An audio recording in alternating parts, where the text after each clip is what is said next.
hit me on the back line and we'll talk about the G-body parts.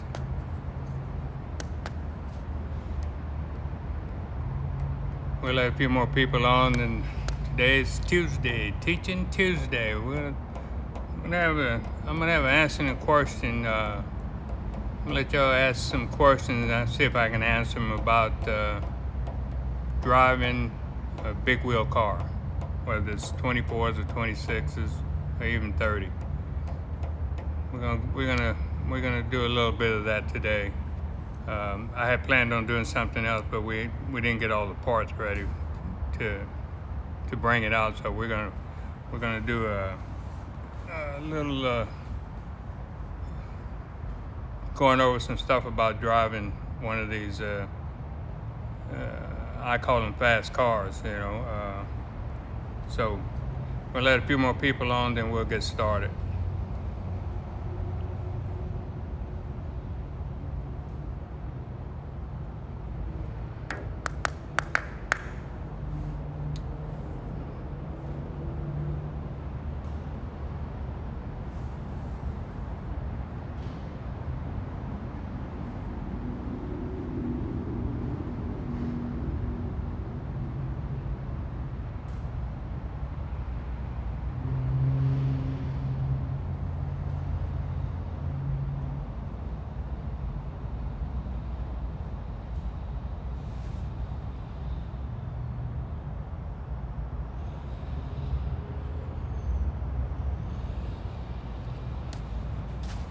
All right, we're gonna do a little talking about racing, whether it's a Donk, G-body, Camaro, Mustang. We're gonna talk a little bit about it.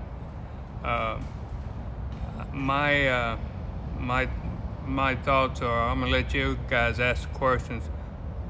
And I'm gonna ask the first question, then I'll let y'all have at it, and I'll see if I can answer most of your questions. So you have to give me a little bit of time to, once you ask a question, give me a few seconds to respond on it, because they go pretty fast. So I want to make sure I get to read all of them. You know. Yeah, we have some 9-inch Ford stuff. Just hit me up a little later, and we'll see about getting you something. I think I got a few in the background here, you know, that we can do for that Chevelle, straight bolt in. Okay, let's talk about racing. You know, we have a school car. We call it Barney. It's purple, and we've been taking it out every weekend, teaching our drivers to learn to race the big wheel cars. And the car's not fast by no means. I mean, I wouldn't dare put a new driver in a car that they couldn't handle. So basically, we started out with basically a stock car, but the biggest thing that we were trying to work on was getting comfortable with driving the car at speeds, knowing how to stage the car, which is, you see a lot of people pull up into staging lanes, and they don't know how to do a burnout properly, and they kill the motor, and they overheat the tires, and there's a lot of things that need to be considered when you're driving one of those deals. So I'm going to try to answer a few of the questions and get a little closer so I can read this stuff. Answer some of the questions that you have. My question to you guys: how do you practice and training yourself to use the starting line lights? What do you do to practice? I get that question all the time, so I thought I would ask. You know, how do you get in rhythm for the starting line to leave on the right light and not red light or be too slow? You know, door slammers is one. That I was just fixing to get to that. The best way to practice on your lights is, some people don't like the situation, but door slammers is really the only way that you can get in rhythm to practice your lights. You have to have a system on how you stage the car, whether you stage deep And deep is mean that you roll the wheels a little bit further into the lights and not turn the bottom light off. And what that does, that gives you a head start, and your reaction time is a little better, but your speed is slower because you shorten the track up. If you get shallow where you barely turn the bottom light on, then you get a running start at the lights. So how do you practice? The best way to practice, if you got a car, if you don't have a car, go in every evening and make about 4 or 5 hits on door slammer. It'll cost you a little bit of money, but it's a whole lot cheaper than going all the way to the track and trying to practice.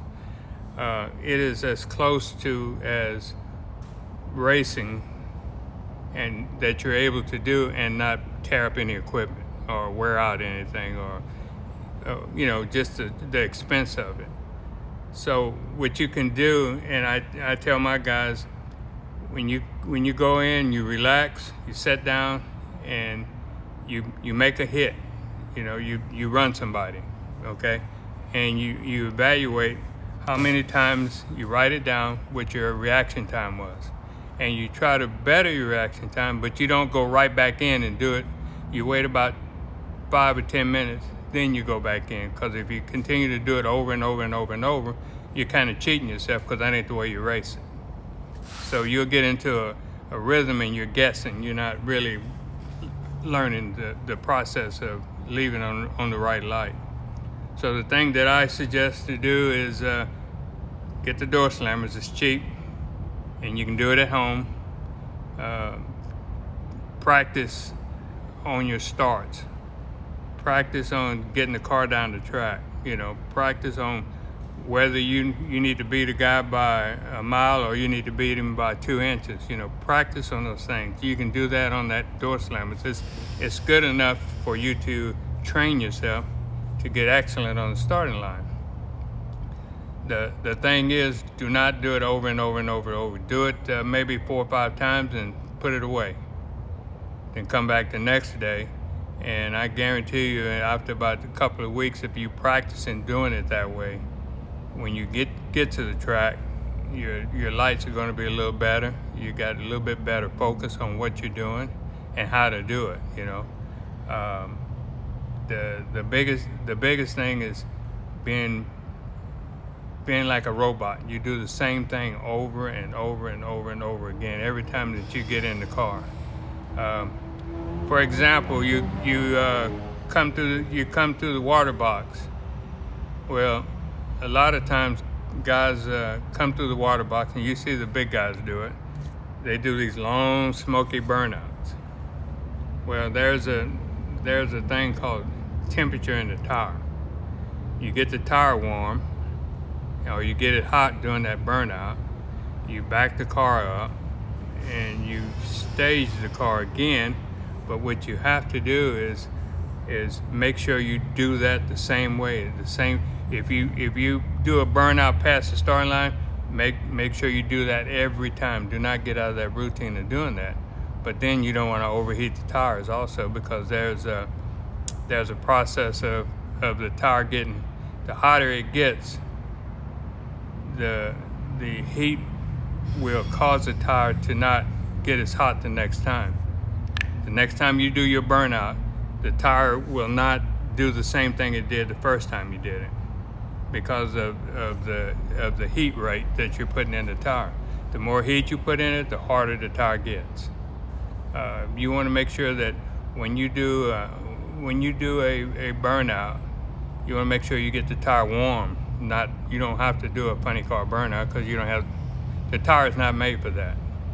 You get it really hot, then the tire's gonna want to slip on you, because the tire's made out of petroleum. It's got chemicals in it. It's not made out of natural rubber like a slick is.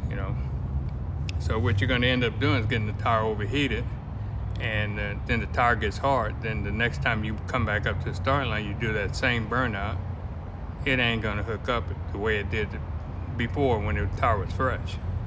So you got to be real careful on your burnouts and how long you sat on that starting line, waiting to make the run.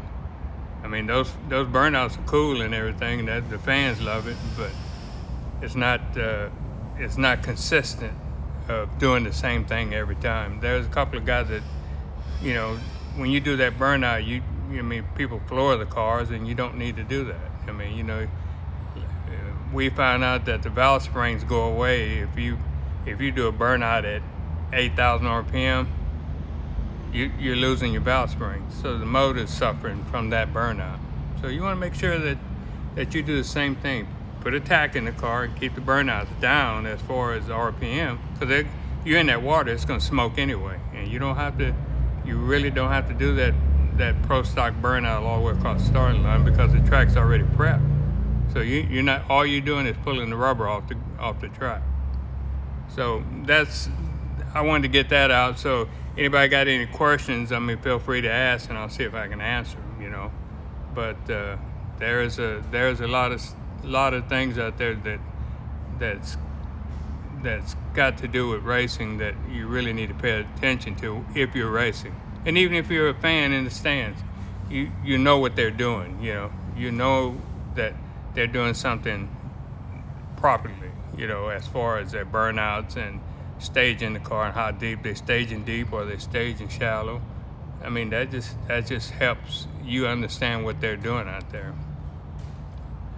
You get the tire too hot, then you get out in the middle of the track, and once you start putting the power in or putting the why does a hard tire pull up the prep? Well, what happens is you have threads in the tire, and the tires are made to go across water and everything, and they spread the water out in those little tracks.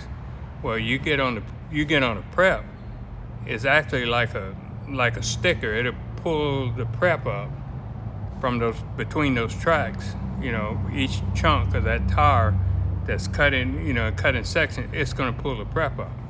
So you want to make sure that your tires are soft enough, and the harder the tire is, the more it pulls up. So you see that. You'll see that on the track. You'll see that on the tires. I mean, you take your street car out and you go to the track and you do a big burnout, and you come back and you fill your tires, and they're gonna feel like plastic because they're overheated, you know.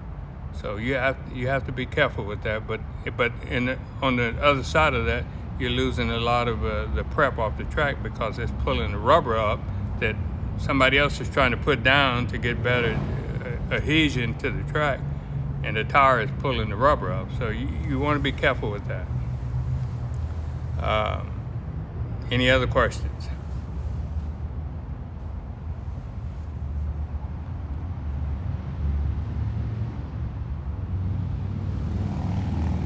The other thing too is that if you've never raced before, you have to understand where the finish line is. There are two lines at the finish line. There's one that has a mile an hour, and the other one has the ET. And what you're going to do is you got to go through both of those lines at the end of the track, and I think they're 66 foot apart as far as the end and the beginning. What brand of tire are you going to go with? I'm going to go with the Durons. Start out with. They seem to be the softest tire. We check all the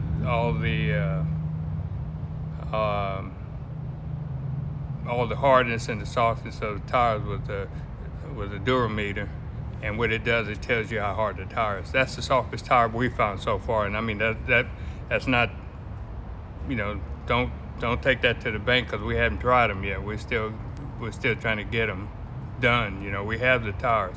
We have 4 sets of tires that we're going to try and see which one's the best, which one we get the most deal out of, you know, as far as 60 foot time and you know, and get wheel speed. Wheel speed's important. Any other questions?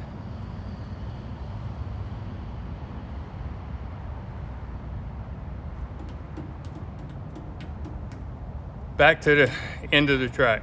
You got to know where the turnoff is. There's normally on most tracks there's 2 turnoffs. There's one right past the finish line, then there's another one further down if you pass the finish line. Nito's the best hooking tire? Well, I can't argue the point about that because we have a set, but as far as softness, they're not as soft as the Durons. So we're going to try them and see. We'll see what they do after the first burnout.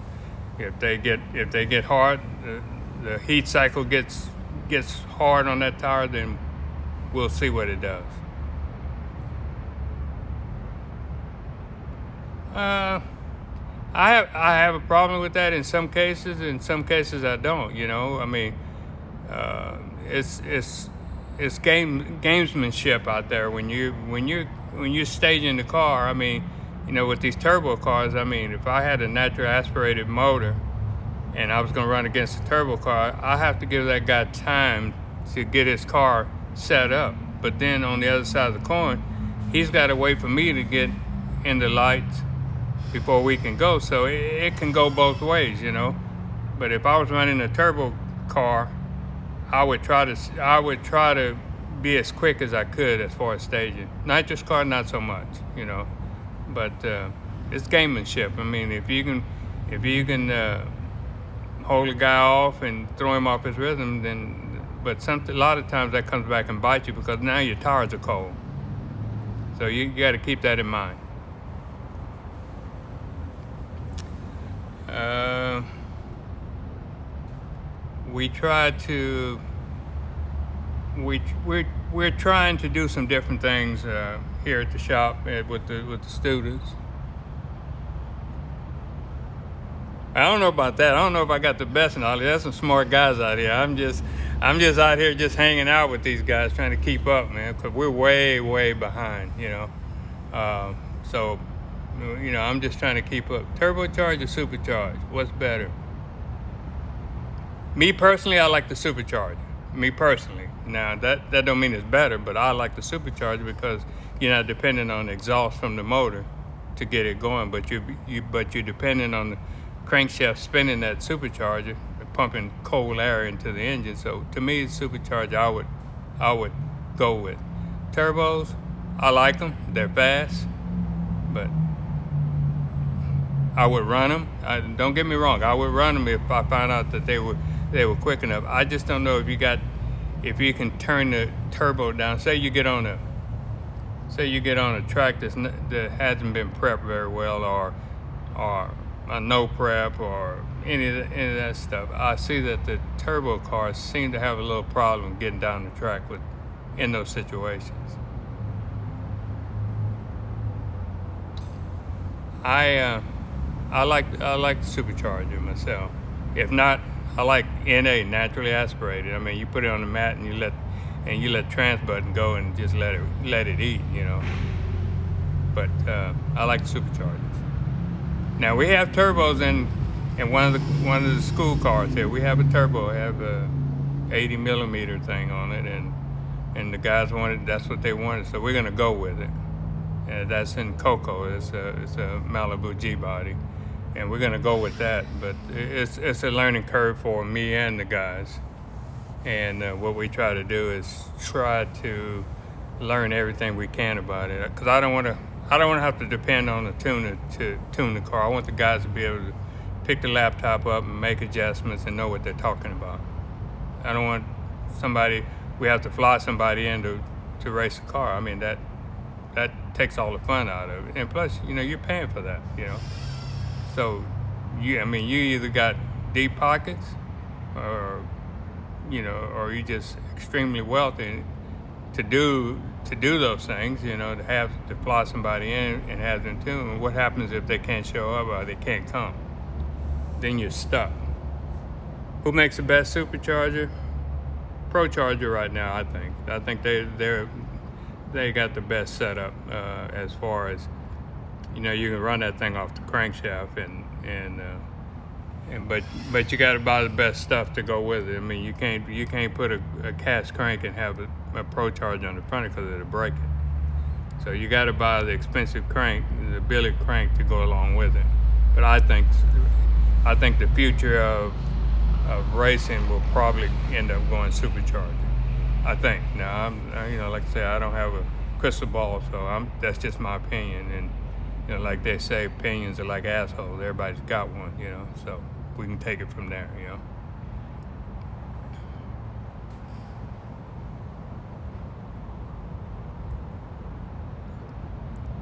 Any other questions? Well, I'll tell you, let's see. Should the G-body stay on hard tires or go slicks? Me personally, I want to go on slicks. I want to go on 24-inch slicks, and not do the hard tire on the G bodies. The donks, I think we'd stay on hard tires with the donks, but the G bodies, I think eventually that's where we're going. What do you think about box and braces on the stock frame? That's fine as long as you don't put too much heat in it. If you're gonna box the stock frame and you start putting a lot of heat in it, then you just turn the frame into spaghetti because it's not stiff anymore. So be careful with that. I mean, you know, you can do it and weld it all together and it'll be fine, but eventually it'll start getting mushed. Then the car's not consistent.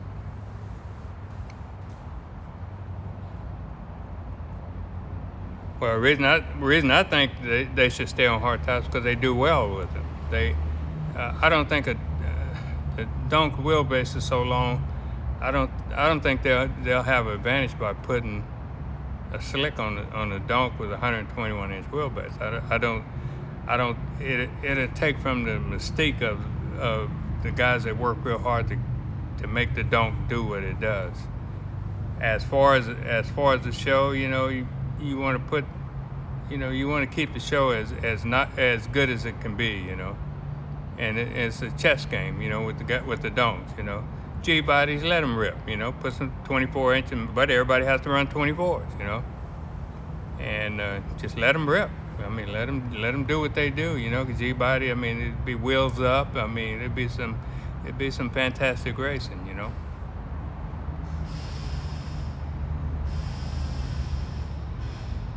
Donks, I like donks. I mean, we got 3 of them here. We got one as a school car, and it's a turtle, but we love it. What's a good horsepower for a middle class donk or G body? Good horsepower. If you stay between 900 and 1,000 horsepower at the flywheel, not the wheels, at the flywheels, that'd be a good point. That'd be a good place. On rims, I like the rims. Yeah. Small block, big block, or LS don't matter to me. You make them all run. You know, just depends on what you want to spend. Now, I wouldn't. The LS over a small block, yes, I would take that over a small block, but I wouldn't pass up a small block because they'll make as much power as the LS with the right parts, and they have a lot of parts for a small block, 18 degree, 15 degree, 14 degree small block Chevrolet. They make good power, and they'll make 2.5 an inch just naturally aspirated. Small block, I like small block, whether, you know, 353 inches, 400 inches, 383. I like them all. I grew up on those. I had one 288 inches that turned 10,000 RPM. You know, so I'm kind of fond of them. But I've also had some big blocks too. You know. What's up, Turk? So we try to do, you know. So next week, next Tuesday, what we're gonna do? We're gonna start building the school car's new motor. We're gonna build 496 inch. When will the school be ready? I'm hoping September. Housing is a big thing right now. What compression rate is a good level for whether you're running? What are you running? Are you running nitrous? Are you running a blower? Or I mean, it just depends, you know, what application you're using that on, you know. You can run 9 to 1, you can run 10 to 1, you can run 10.5 to 1. In a turbo car, you don't want to run compression that high because you can't take advantage of the turbo spool. So you got to back the compression down. And there are some people running a little bit more because they're running like 30 pounds of boost on the thing. But me personally, I wouldn't cut the turbo short. If I had to run turbos, I'd just back the compression down, fill the hole up with boost. Nitrous, I love nitrous. We're gonna run nitrous on the school car. We're gonna try it and see what we do. I mean, it'll be a small shot with this 496-inch big block that we're putting in the school car, the purple car y'all been seeing on the deal. We're going to build it on Tuesdays, and we're going to dyno it, and y'all going to see every bit of it. And then we're going to try it with 150 shot of nitrous, see what it does. If it likes it, don't like it, and we might blow it up, and we don't know, But we're putting all good parts on it, and we're measuring every single part of that engine. It won't be nothing in that engine that we don't know if it's got the right clearances or components in it, So y'all see every bit of that as we're doing. That'll be on Teaching Tuesday. We'll measure up everything. We'll mic everything, and that's one thing that all y'all need to invest in.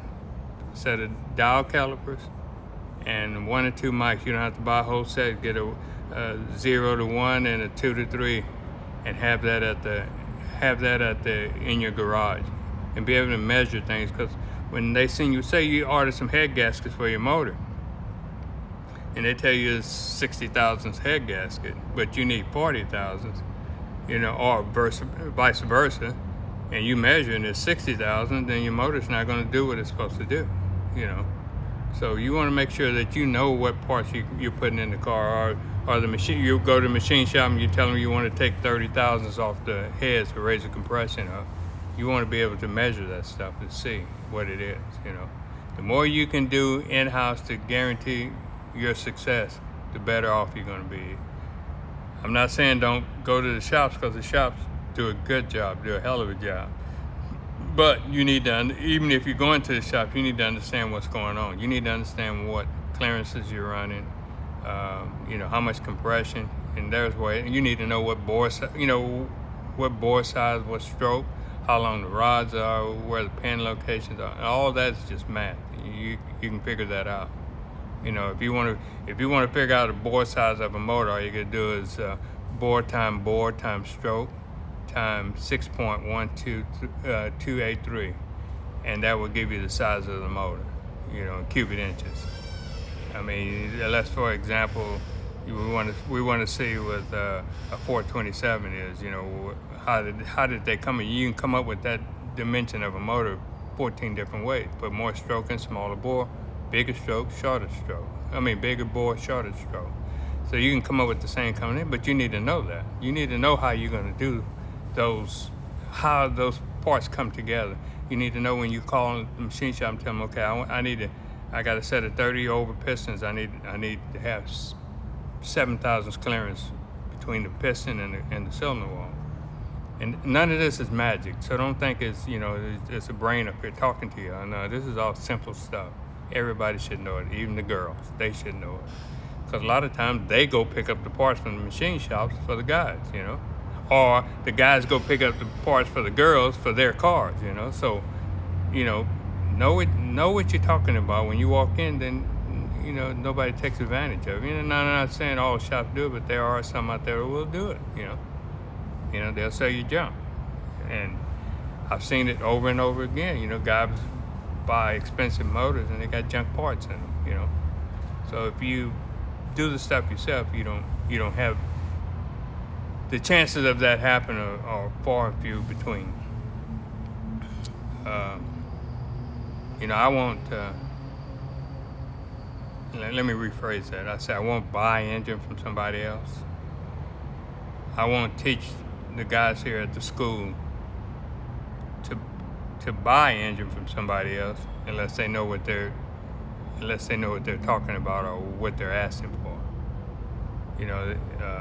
You might go to the shop and tell them you need 1,000 horsepower. Well, today's parts and pieces, that's not hard to come up with. You could come up with that, but is that 1,000 horsepower good for your combination? Do you need to have 850 horsepower for your car to be as fast as it could possibly be instead of 1,000 horsepower? Or can you it's just so many different variables there that can throw you off, and you don't have that opportunity to get there. So that's stuff that you really need to pay attention to. Any other questions?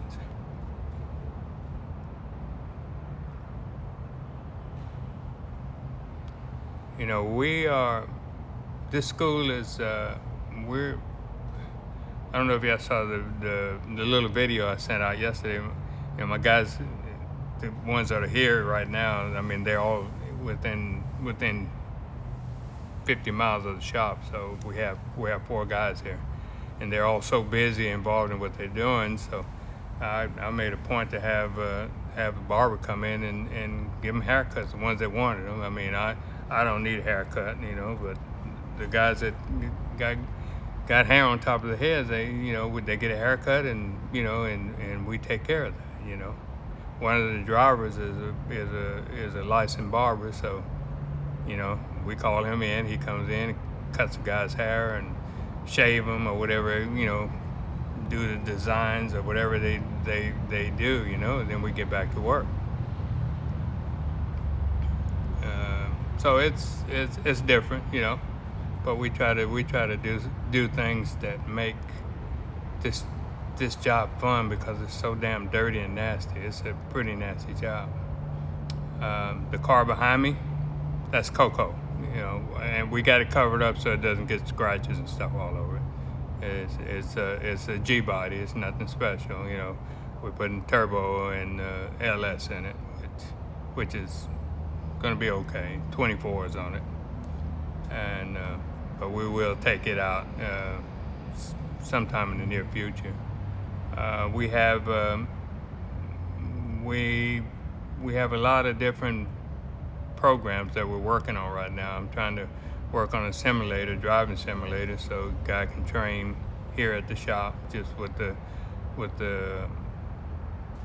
door slammer deal, and tie it into the simulator, so you're actually driving the car instead of using your phone. It'll be tied into it. I just hadn't figured out how to make those 2 connections work. And I'm sure somebody out there that can do that, it's easy for them, but I came up at the wrong time, so I have to work at it.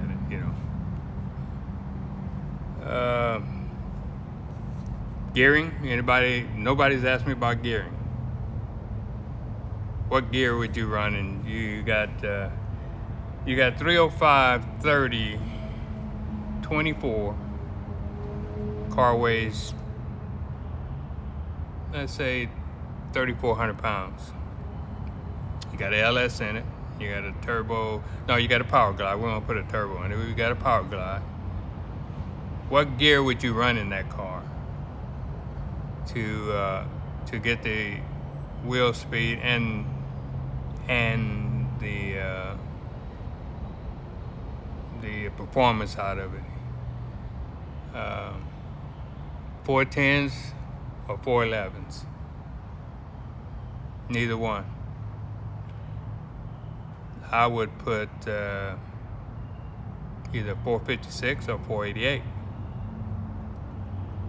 I wouldn't run a 373 in it, Jay. And the reason I wouldn't run a 373 is because the wheel speed's too fast and it just go up in smoke. You'd be out there smoking the tires off the starting line. Run the 1/8 mile a quarter. We're running quarter. We're not running the 1/8 mile. Now we're building some grudge race cars here. We just started on them, and so I'll get my taste of the 1/8 mile and see what we need to do there. Kind of give us a loose foot on it. But we're starting a brand new '69 Camaro for a friend of ours, and that'll be our first grudge car out of this shop. We wasn't planning on going that direction because we wanted to stay in the culture, but the school needs all the help we can get as far as financing and stuff until we can get it up and running, because we're covering this thing out our own pocket at this point. That's for the quarter mile? Yes, that would be for the quarter mile. Anybody know why?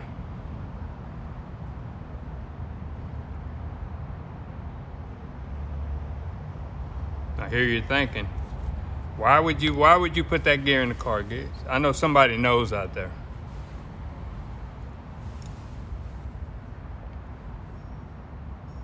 Anybody? Quarter mile. Why would you? And you got a 305, 30, 24. Tires 11 inches wide. It's 31 and a quarter inches tall. Slow the tire speed down to, okay. It's on rims, yes, it's on rims.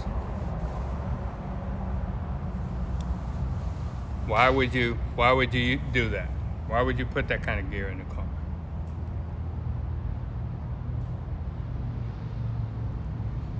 We got a close answer. Slow the tire speed down.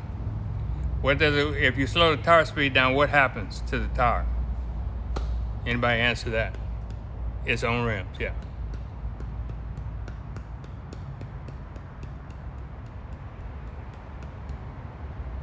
I know somebody knows.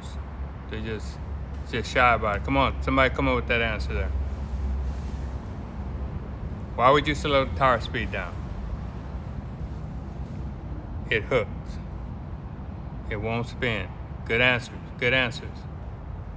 Good answers. That's one of the main reasons that you would want to slow the tire down, because it'll stay hooked.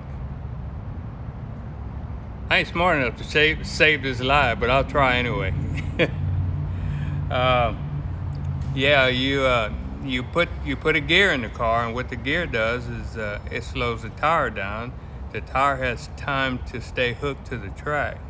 If you hadn't took all the rubber away doing your giant force burnout, so it would slow the tire down, keep the tire hooked to the ground, and allow you to get some momentum out of the tire to get up to wheel speed. Now you're talking, you got a 31 inch tall tire, 31 and a quarter inch tall tire, that's a big tire, tall tire. And you're trying to get that thing up to speed, but you're also trying to keep it hooked to the track. So, should we run that kind of gear or no? You bought a 1,000 horsepower motor from somebody. The car's probably, and this is just a guesstimate, I'm gonna say you're gonna go through the traps, go through the finish line at, probably somewhere 75, 8,000 RPM, maybe a little more. That what determines all that is if the motor's built for that. But you do want to slow the tire down a tad, so it has a chance to stay adhered to the track. So in terms to do that, you got to put some gear in it. So what do you do? Do we want to run a loose converter or a tight converter in the transmission? Now we know we're going to put gear in it, but do we want to run a loose converter or a tight converter? Now we also got 1,000 horsepower at the flywheel, so we're going to lose anywhere from 15 to 25% of that to the rear wheels. I heard somebody say that they had 1,300 at the rear wheels. So if I take that 15% and go back to the flywheel, it's a lot of power for LS.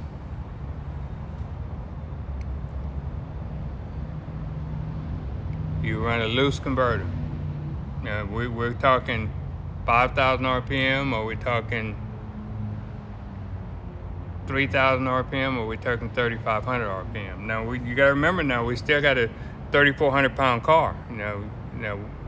We got to, and we have a Power Glide. We don't have a Turbo 400. Now if we had a Turbo 400, or you would not have to have such a loose converter, because of the fact you have the low gear to get the car to move.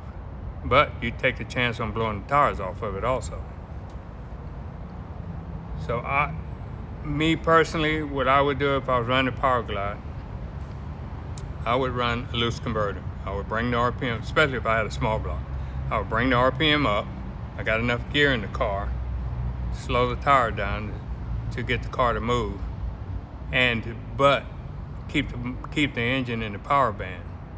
See, because a lot of times when you got a loose converter, and you don't know where the power band and the torque band is, so you have to say you're going to have peak torque at 4,500, and you got peak power at 8,000. Well, when you shift from low to high, that motor's going to fall off, but you don't want it to fall to peak torque. You want that motor to just drop off just a little bit and go right back up, because it takes way too long for the engine to get back up to peak power where that's where you're at. So loose with a 3,500, yeah, I would do that. I would do that, but I would make sure I got enough power to handle that too. With the power glide converter, yeah, I've run converters up to 6,500, 7,000. 7,000 RPM. But that's a whole different program than what we're doing with rims. Let's see. This is you're asking good questions. I like those questions. Some of these guys answering the questions, they kind of knew the answer before they answered them. Cylinder heads. What do we want to do with cylinder heads? Do we want a cylinder head that's got big ports, flow a lot of numbers, or do we want a cylinder head that flows medium amount of flow, good flow in the middle, and they're good up top, but they're not really good at the bottom? What do we want for cylinder heads? See, this is the stuff. What I'm saying right now is the stuff that most of you guys that are building cars don't have a clue of what's there. So you can't find your combination if you don't know these numbers. You got exhaust flow, you got intake flow. Intake sucking, the exhaust pushing out. So you need to know what those numbers are, and there's a standard number of 28 inches. That number is everywhere. Everybody goes off that number. Depending on what you want to do, make power. Yes, absolutely. What do you want to do? But we're talking about racing right now. We're not talking about cruising on the street or top fuel or anything. We're talking about just racing a 3,400-pound car with 31-inch tall tires and a power glide. What do we do for intake? We got a cylinder head that flows, let's say LS. Okay, let's say LS. A good LS cylinder head, and we developed our own for a while here, at 700 lift, and what that is the camshaft opens a valve 700 thousandths. It flows 396 CFMs. That's as much as a big block, standard big block, with some port work done to it. And we have a few sets here that flow over 400 CFM. But that's LSX head, so that's a little different from the production head, but they'll flow over 400 CFM and just keep going, So you need to figure out if you got enough exhaust or you don't have enough exhaust. The number that you want to look at, you want to know, okay, if I'm going to ask this question. If we got 396 CFM on the intake, and we want 70% of that 396 CFM for the exhaust, we want that exhaust to flow 70% of that number. How do we do that? It's stuff that you learn in school that I didn't pay attention, but it's stuff that you learn in school that you're going to use all those numbers. 3.5. I ain't quite figured that one out. Now you need 70% of it, so that number is going to be what? It's going to be 170 CFM, or it's going to be 200 CFM. Anything above 70% of your intake, the motor's not going to be efficient as far as power. You can have exhaust port that just blows through the roof, but if the intake can't stay ahead of it, it's going to start pushing fuel through the motor out the exhaust pipe.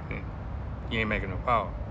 And that's when you put turbos on it and the superchargers, and you boost it because it ain't making no power. So that's some of the stuff that we teach here at the school. You learn how to. We're gonna teach the cylinder head program how to pour the head, and we don't have a centroid to do CNC, but we do have a guy that does all our CNC stuff, and we build the ports and send them to him, and then he digitizes them, puts them in the program, and then he cuts the head. And every motor, every cylinder head might flow the same numbers, but they're different. They run different on the track. You don't, when you put a motor on it, for a good example, we had a motor when the company I used to work for, we had a motor that it was 353 inches, and it was making 2.1 horsepower per cubic inch. This was a naturally aspirated motor, a comp eliminator motor is what it was, and it made 2.1 on the dyno.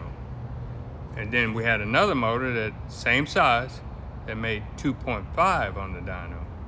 They were dyno different, but the one that made 2.1 ate up the track. It was faster than the other motor, and it made more power. So that's some of the stuff that, you know where the power band is, you know where all that, you know how much power it's making, but you don't race a dyno. It's on the track. When you put it in that car and the combination's right, that the engine that made less power ran faster than the one that made more power, because of the fact that on every gear change, the motor it rebounded a lot faster. Instead of it dropping 2,000 RPM, say we're shifting at 8,000, instead of going down to 6,000 RPM, then coming back up, that thing would drop down to 7,100, like that. And it just, every gear change, it would do that. It wouldn't drop down, then it's laboring to get back up to speed, get back up to peak horsepower. So cylinder heads have a lot of effect on that also, Any questions?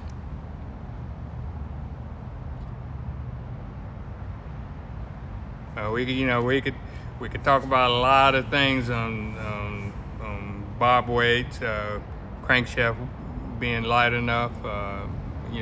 There's a lot of things that determine a lot of different things. I mean, how much clearance you run, and piston to head clearance. I mean, how much piston to valve clearance you run. I mean, it's a lot of things there that we're gonna go over all this stuff as we're building this 496, and we'll put it on a dyno, run it, and see what it does, and then we'll put a 150 shot on it, see if it likes it. We're gonna buy the rings and stuff for nitrous. There's some top ring, and we're gonna run 1/16 that they call Hellfire, and they can handle the heat of nitrous. So we're gonna try that, and we'll be able to run the nitrous deal. But this school car, I mean, this is what these guys are going to learn to drive on, and so we're not trying to make 2,000 horsepower. We're just trying to make a good motor where anybody can get in and if they pay attention, they can get down the track with it, and at a reasonable speed.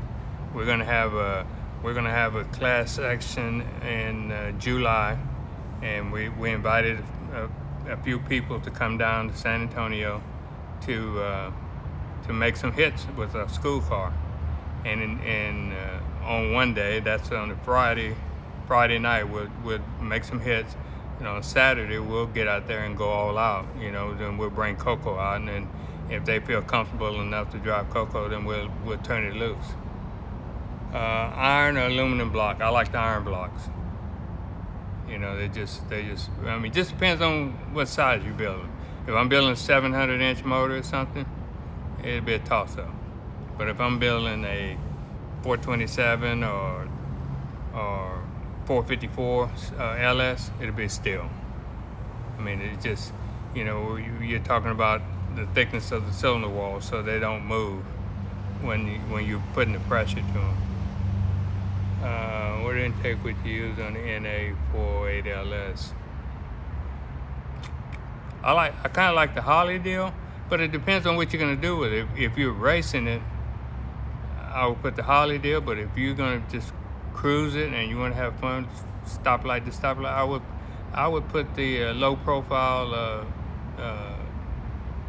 plastic manifold on it because it's good up to 6,500 RPM. It makes good power up to that. Yeah, the aluminum block, yeah, it removes a lot of heat, but the first thing you got to remember, you got steel sleeves in it. And steel sleeves retain heat. I don't care how much aluminum you put in it. If you don't have thick enough, sleeves in it to transfer the heat evenly across the motor, then you got hot and cold spots in your combustion chamber, and you got aluminum heads on top of it, so you're sitting there. And don't try to run the E85 with that aluminum block because you'll never get it warm enough, especially if it gets cool in the evening, So those something you have to look at, You have to deal with the weight or the aluminum block, but there's nothing wrong with the aluminum block. I would run them. Don't get me wrong. I would run them. Yeah, aluminum block remove heat. Yeah, we just did that. What do you think about custom grind? That's all we do is custom grind.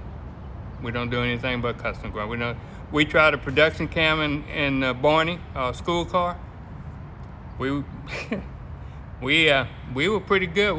We went 1608 consistently, 1608, 1609, 87, 84 mile an hour. We put this double throw down trick cam in it, and we went 1688. So you can take it from there, And this was a production cam. We wanted to try some stuff, and we went backwards. So, and that happens. So don't feel like you're doing something wrong. It's just that it ain't the combination you need. And that's kind of one of the reasons we're building the 496 for Barney, the school car. I got the Holley high ram on it, and it runs fast when it was in my Fox body, but in my 71 don't now. Well, you put 1,500 more pounds on it just because you change it from one car to another, and I'm sure the gearing is probably not the same as it was in the Fox body. So there's a lot of variables. So I can't answer that one because I don't know all the specifics on what the combination was that you're using. But yeah, I mean the 71 Donk now, I mean, like the ones we got here, they're so big and heavy, and you gotta beef up everything to make them stiff enough to, especially on the convertibles, you gotta make them so stiff to get them to work. I mean, without stiffening, well, we build a custom frame, so I don't even mess with the stock frame because it's already 40 years old, and it's been through and it's just not a consistent deal. So we don't even mess with it. We build a new frame for it and put the coilovers on it and put all the aluminum lightweight stuff on the front of it and put 4 9-inch in the rear, and the car is really stiff, but we hadn't made any laps with it yet because we're still waiting on wheels. So we'll see how that goes though.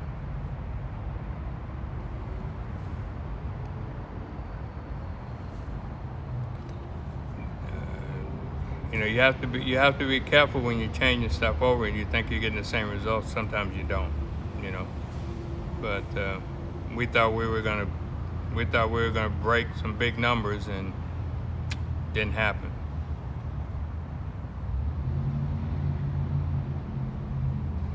What's the going for? What? I guess you're asking what the frames are going for. Well, the frames start at 13.5. That's rear end, complete, everything. Coilovers, the whole 9 yards. When Blueprint and Engine do, you go brand name or quality parts. I go quality parts. Can you make a floater end? Yes, I can. That's what we're fixing to get into that real seriously, because I see the breaking of the 40 spline axles, and I think you need to have it and the don'ts. I think you need to have a floater in case you break an axle. You don't break that flange off of the thing, or the axle, just tears up, and then you have the possibility of it locking up the rear end, the car getting out of control, and you having a collision. You have a floater, you're not going to break the axle, and if you, for some reason you do, which I doubt you will because the axle's only this long now, the floater, the bearing's riding on the floater, so the car continue to roll even if it breaks the axle. So you won't be a danger of crashing. But we're putting floaters in everything we do, from the school here. We have one G body, we have one box, and we have 2 Impalas that we're going to campaign this year.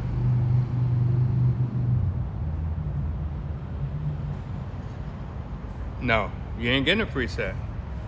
No, they're not going to give you a free set of axles. The first thing they're going to think you did something wrong. You shouldn't be breaking them. And you didn't tell them that you were putting a 40-pound wheel and tire on the flange of that, because they wouldn't have even recommended you using that axle. They would have told you to buy a floater setup. So no, they're not going to give you nothing, because that's just the way it is. You need to know better. And there's only one car out there right now with a floater, and that's King Kong. They did it right the first time.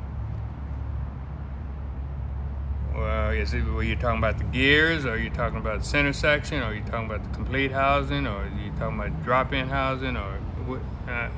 I need to know a little bit more, specifics on that. You can hit me on the DM, and we can go over it, and I can kind of give you an idea of what it's going to take. If you're talking about a floater, I can't give you an answer yet because we hadn't got all the fixture stuff made up to do the floater yet. So it takes a little bit different to set up than what we have now. Complete. Okay. Yeah, hit me up on the DM and I can give you an idea.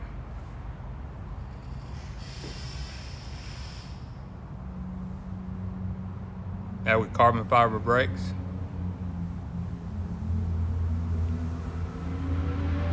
Trains told me if I break my 35, they would give me a free set. If I break them, they'll step it up to 40. Well, if you do break one, you send it back, and they're gonna ask you 2 questions, and either one of those questions are wrong, they're not giving you a new axle. It's just you don't break that kind of stuff. And if you do, then you need to go to a different setup. Big trucks don't have flanges on their axles, because they break stuff. So the floater setup, you're better than yes it is. Get it in writing. That'll go over like a turd in the punch bowl if you wanted them to guarantee something, because when they tell you right there, this is off-road. It's on you, You want to buy the best product you can buy, and Strange is definitely one of the top. I use a lot of Mark Williams and I use Strange, but I don't use any of the others,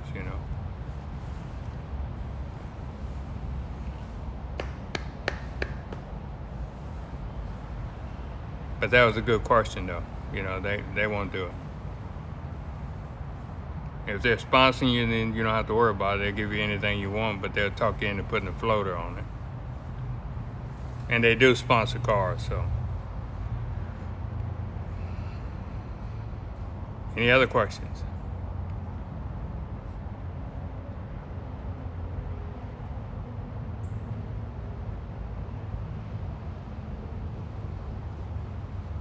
I got one question. What fuel do you use on your LS 6.0? You got a camshaft in it, and you got some upgrade injectors and stuff. What fuel grade would you use on that program?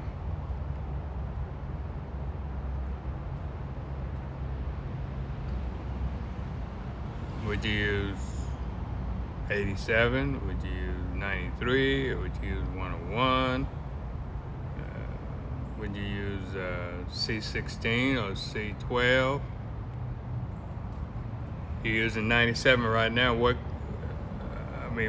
is it, LS? Using E85. E85 is good.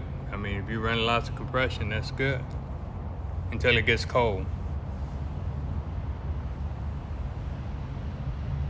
Oh, 93, yeah, that's pretty much a standard if if you're racing the daily driver deal, which is a good program for people getting started. I mean, that daily driver deal is a good program. 93 would be killer. That's what you would put in it. And I think Chevron, if you have a Chevron, it's got the best 93 out there right at this point. And it shows it on the dyno.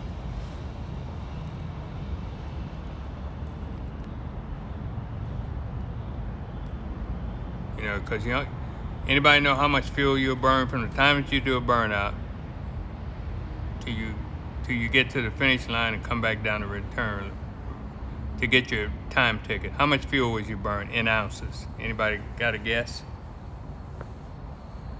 Now you bought C14 is like $11 a gallon, and you got 4 gallons. How much fuel would you use on a run? And I need the answer in ounces.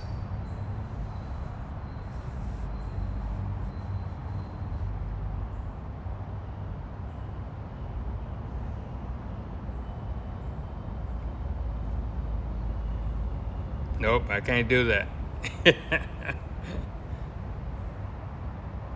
37 ounces. Well, we're running fuel injectors. Let's run 60 PSI, or 50. On one run, you run 60 gallons of fuel.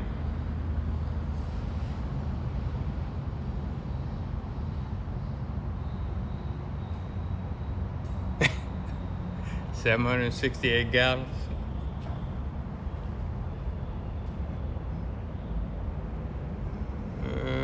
Nope. You guys are missing it by a bunch. What size injector? Let's say 60 pound injectors.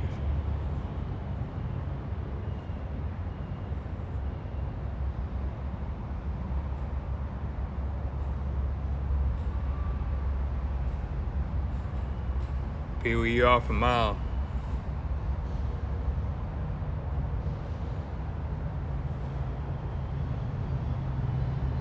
You're gonna use, I'm gonna give you an answer because somebody answered it. From the time that you leave the starting line and the time that you make the pass and the time that you get to the timing ticket, you're only gonna use between 6 and 8 ounces of fuel. That's it. So ain't no sense in topping the tank off because you're gonna race all weekend, because you're just putting more weight unless you need the traction. I'm talking 8 ounces. That's all you're gonna use. A 1400 horsepower motor, natural aspirated motor, uses 6 ounces because it's so efficient. So your car probably uses somewhere between 8 and 10 ounces, or 6 and 10 ounces. 1,000 ounces of fuel, you figure that's a lot of fuel in gallons. So those are some of the things that we teach here that you have to learn. And I'm gonna bring all this stuff up on our teaching Tuesdays. I got some of the other teachers here. They're gonna be in with me. They're gonna teach some of the stuff I'm gonna teach them because I have to work. I got cars here that need to get done. That's it. That's all you're gonna use in a run. If you use more than that, you pointed out the exhaust pipes.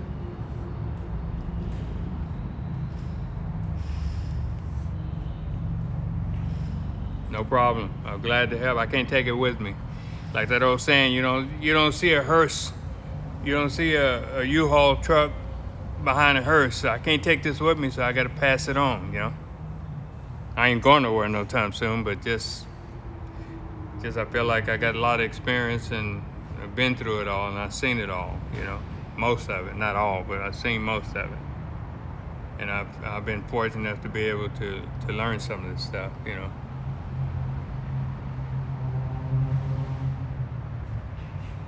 Well, you need to have the knowledge. Knowledge is power. When you got power, you walk into a shop, man. You make the decisions, and somebody ain't telling you what they're gonna do for you. You tell them what you want done, you know. Yeah, that's a Malibu behind me. That's Coco. And like I said, we only have it wrapped up because of the fact that that's not Brock's car. Brock's car is over there.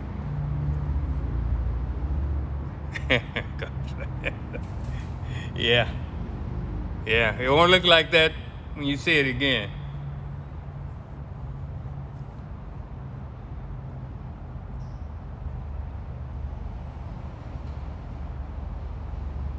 Yeah, like I was saying, power is, knowledge is power. If you have the knowledge, I mean, it just makes your racing more fun, you know. Sometimes just sit down and read a book about racing, or the history of it, or how it got started, how people did what they did, and that, or one thing I want everybody to, if they ever get a chance, go to, and it's about a black guy racing, go to Netflix and go to search and pull up this deal called Uppity, and it's a lot of good insight on that about racers and being a minority. What is a 420 cubic inch? Is it a 60 overbore? It can be 60 overbore, but it won't be. Depends on what the stroke's going to be. If you put a 4-inch stroke, and let me tell you how to figure that. The bore, if the bore is let's see, 4060 times 4060 times 4-inch stroke times 6.283. Put those numbers in, and that'll tell you exactly what cubic inch is. Because if you're going to a race and you don't know how big the motor is, you can get disqualified because you may be too big for what you're claiming. A lot of the grudge racing, you don't have that problem, but you need to know those numbers. I appreciate it. Well, I'm about, I don't know how to figure it out when this thing's going dead, but I got 38 seconds. I don't know if they're going to kick me off or not, but anybody have any questions or anything while we got a little bit of time, I'll be glad to answer what I can. Next week, next Tuesday, we're gonna measure up. We're gonna mic the crank. We're gonna mic the block. We're gonna mic the bearings. We're gonna mic everything. Put the crank in the block. Measure the end play of the crank. We're gonna do all that next Tuesday. And that's you got a 427 tall deck. The motor trying to make a 632. Yeah, you need to. Yeah, you can put some stroke in that, because you can bore a 427 out to a 4.5-inch bore, But if you can bore it out to, if you can get a 4.600 bore, then you can cut the stroke down a little bit on the stroke and still come up with the 632. I work on, I don't know the difference between the Ford and the Chevrolet and the Oldsmobile and the Buick. I don't know the difference because the pistons don't know what it is. The heads don't know what they are. The only thing that knows what it is the person working on them. So to me, they're all the same. Piston goes up and down, the valves open and close. Got to have gas, got to have fire. And it's just a matter of a combination of working them. So, I like the Fords, and I like GMs. I like them all. I ain't too big in the Mercedes and stuff like that because of valve timing, but I like them all. You like the 427? Yes, I do. I like the 427. Short stroke, and those things made a lot of power in their day, and they still make power with a good cylinder head.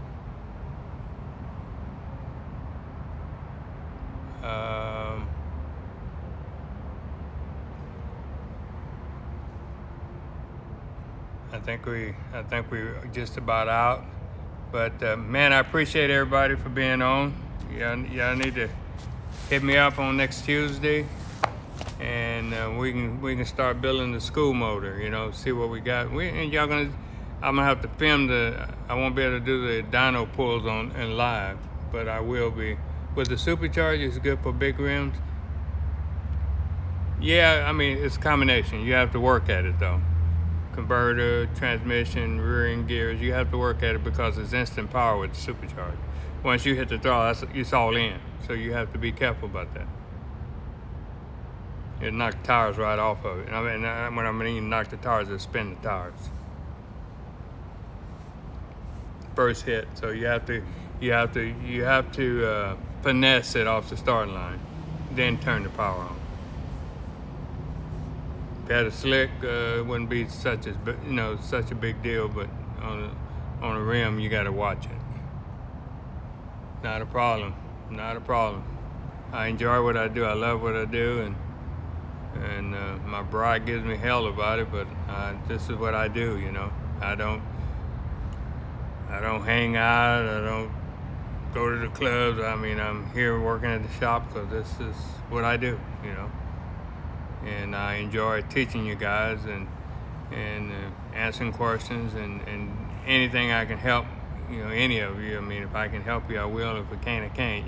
But I would try my best to give you put you in the right direction if I can't help you. So let's see. Next Tuesday, we'll come back. We'll start building the motor. Make sure you guys keep NRRA on your sites, and whenever there's a race in the area, try to jump on it. NDRA, we have some merch, and we kind of do both, and but any chance you get to go to one of those, support them. The NNRA has more of the daily driver stuff. You'll and any show, anytime you get to go to a show, support it. Give them all the support you can give them. I mean, we can't go to all of them. We try to go as many as we can, but we can't go to all of them because somebody's got to pay the bills here, and I got customers that got very expensive cars in the shop that I got to get done so they can go racing. I mean, like I sent the picture Sunday. Guys were showing pictures of they were out on their boats and the ski boat, jet skis and stuff, having a good time, and I was crawled under a car with the foot pedal between my knees, welding on some parts, that needed to go in the car, but I had to do that. So there's no jet skis for the kid here. I prefer to be here thrashing on a car trying to make it go fast. But I do take the time out, and enjoy life. So when we go to races, come by and see us. It's either me or Don. Both of us normally there. Come say hi, and any questions you got, hit me up. I'll answer them the best I can. Keep eye on the school. We keep a lot of stuff on the school, and I mean, just your basic stuff, and we're going to show you a lot of stuff because a lot of people can't come to the school, so I want to make sure that everybody gets that opportunity to learn something or refresh, not necessarily learn something, but they already knew it. They just needed somebody to bring it up to bring it back to their attention on what they're doing, how they're doing it. So with all that being said, I enjoyed every bit of it. What's your favorite stock suspension platform? I like the early F-bodies, the Camaro stuff, and Novas, and the 60s and stuff like that. I like those. I had plenty of that stuff. That stuff works good, and even the Chevelle stuff, which is real similar to the Impala, and the box Chevy, and so all that stuff it comes around in circles and is shared between all the cars, especially on the GMs, because they didn't spend a whole lot of time re-engineering anything. They put a new body on stuff they already had that knew work, and so that's That's why the convertible frame is so expensive for the Impalas, because of the fact that they're boxed in, and you ain't, I mean, but they're weak just like all the rest of them, because the wheels been run off of them over years, so it gets tired like an old person, and I know that feeling,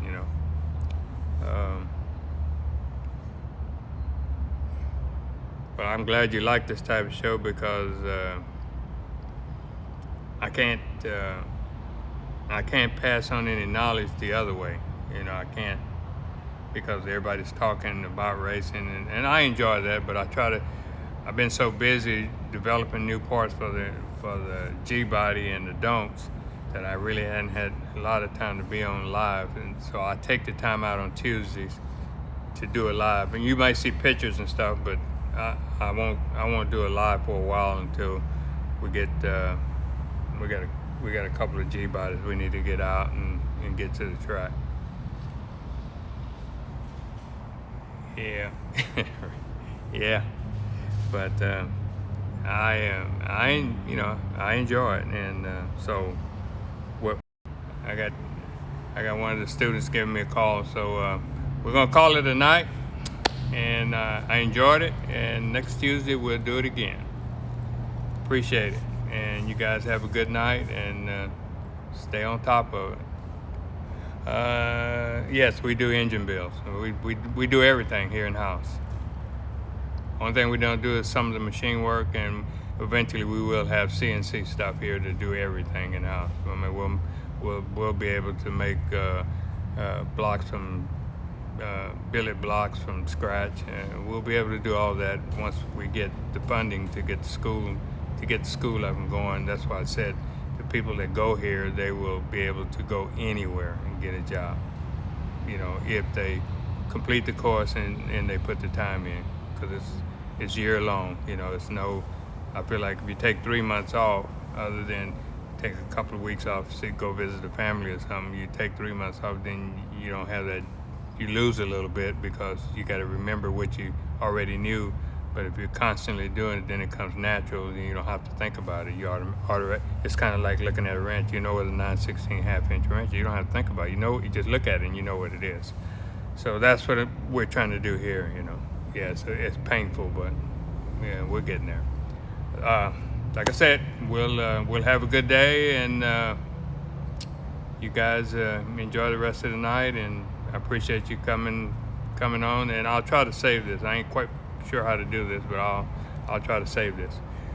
Alrighty, we'll talk to you later.